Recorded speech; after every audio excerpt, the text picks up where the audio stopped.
Pagbati po sa ating mga taga-subaybay. Welcome po dito sa Senior Watch PH, ang inyong kaagapay sa mga pinakabagong balita at updates tungkol sa mga programa at serbisyo ng pamahalaan para sa ating mga senior citizens, pensioners, at kanilang pamilya. Sa episode na ito tatalakayin natin ang tungkol sa kalalabas lamang na ulat ng SSS. Dahil sa 6.9 na magnitude na lindol, ipinadala ng Social Security System ang kanilang UWILS Mobile Service Units sa Bogo City at mga kalapit na bayan mula Oktubre 6 hanggang 17.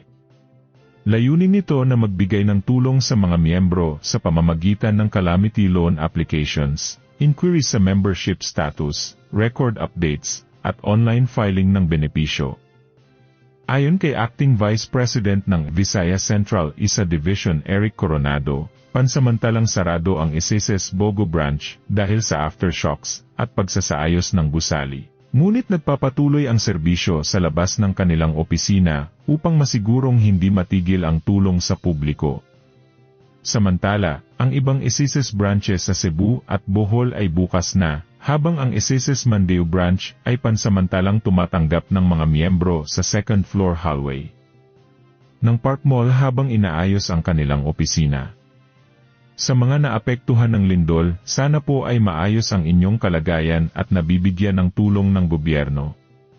Maraming salamat po sa inyong panonood at pakikinig. Muli, ito ang Senior Watch PH, naghahatid ng makabuluhang balita at totoong impormasyon para sa bawat senior citizen at kanilang pamilya. To God be the glory.